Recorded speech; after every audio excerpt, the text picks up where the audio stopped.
Hundreds of demonstrators marched through Manhattan today, calling for a ceasefire in Gaza, stopping traffic and vandalizing buildings.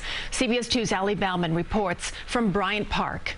Free, free, free Palestine! On the steps of the New York Public Library, thousands of people rallied Thursday calling to free Palestine. I think ultimately this is a message of peace. This is a message of saving lives. Here, grown protesters joined the hundreds of high school students who had walked out of classrooms across the 5 boroughs. We're trying to make a difference. They called for a ceasefire and said Israel's daily 4-hour humanitarian pauses will not suffice. They have to stop the war and try to sit together to find a peaceful solution for their problem that has been going on for more than 70 years now.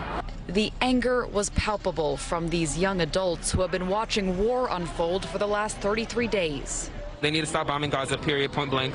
Families are being wiped off and extinct. Like, this is disgusting. All we want is for there to be peace. We want their land back.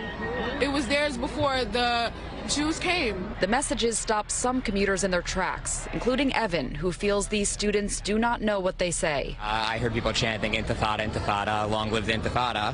I was like, okay, that's pretty crazy. I have a cousin who was murdered the day before her wedding. She was murdered in the second Intifada. If you're going to come all the way to the city to come protest, at least like you'd think they'd do a little bit of research.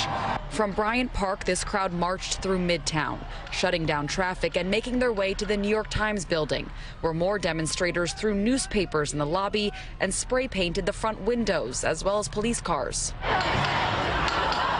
The crowd continued on through Times Square, clashing at times with a handful of people carrying the Israeli flag, before eventually dispersing.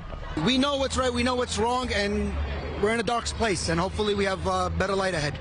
Dozens of uniformed police officers followed the demonstrators throughout their entire route. Despite the vandalism, the NYPD says they made no rest. From Bryant Park, Bauman, CBS 2 News.